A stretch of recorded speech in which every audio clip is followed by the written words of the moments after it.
Il y a des matchs comme ça qui ont des allures de course de fond. Il faut dire qu'au coup d'envoi, le BBD était parti comme un TGV. Première minute, premier 3 points. Boulazac droit sur ses rails tient à distance les Rouennais dans un premier quart-temps quasiment sans partage.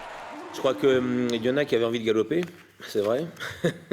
Et il fallait le faire. Parce que c'est peut-être ce qui nous avait manqué un petit peu face à Aix. Effectivement, on avait manqué de relance alors qu'on avait fait des bons stops souvent.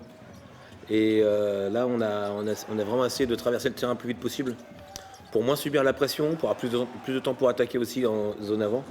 Mais Boulazac s'attendait bien à ce que Rouen lui tienne la dragée haute. Fort de 4 victoires consécutives, les Bleus et Blancs collent au train des Périgourdins et ils remontent au score dès l'ouverture du troisième quart-temps. Déjà, c'est une équipe très jeune, une équipe qui court, qui joue physique. Ça veut dire qu'ils n'allaient pas se laisser faire. Dans ces cas, c'est mentalement en fait. Si mentalement tu lâches pas, ça va le faire. Si par contre tu te laisses marcher dessus, là t'as aucune chance. Heureusement, le BBD a de la ressource et peut compter sur un Palio surchauffé. Les deux équipes restent au contact jusqu'à la fatidique égalité 73-73. Le match se poursuivra aux prolongations.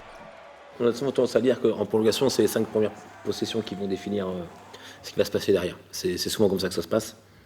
Et là, ils ont commencé par marquer, et nous non, et après c'était un peu difficile, puis finalement, bon. Le Palio, quand ils sont comme ça nous aide toujours. Ouais. C'est le 6e joueur qui est invisible sur le terrain, mais qui est là. Je suis persuadé que l'équipe adverse la ressent.